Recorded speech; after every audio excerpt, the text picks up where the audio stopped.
ભારતીય મૂળના American એસ્ટ્રોનેટ Sunita Williams ગત વર્ષ જૂનથી અંતરિક્ષમાં ફસાયેલા છે. તેમની સાથે અન્ય અંતરિક્ષ યાત્રી પણ છે. લોકો સુનિતા અને વિલમોર બુચની વાપસીની રાહ જોઈ રહ્યા છે. બંને સ્પેસએક્સના સ્પેસક્રાફ્ટથી 19 માર્ચે પૃથ્વી પર પરત ફરશે.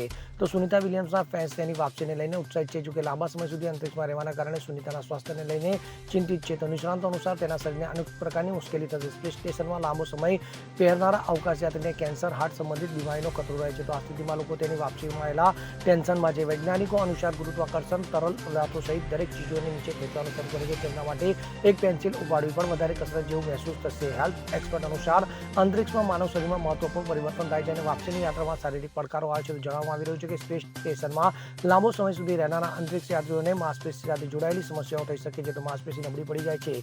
આ ઉપરાંત હાડકામાં પણ ઘનત્વ ઓછું થઈ શકે છે. નિષ્ણાતો અનુસાર વિલિયમ્સના હાડકાં નબળા પડ્યા હોવાનું જાણવા મળ્યું છે. Bureau report CN24 news. હવે જુઓ દેશ દુનિયાની તમામ ખબરો તમારી આંગળીના ટેરવે. ઉઠાવો મોબાઈલ અને ગૂગલ પ્લે સ્ટોર પરથી ડાઉનલોડ કરો અમારી CN24 ન્યૂઝ મોબાઈલ એપ.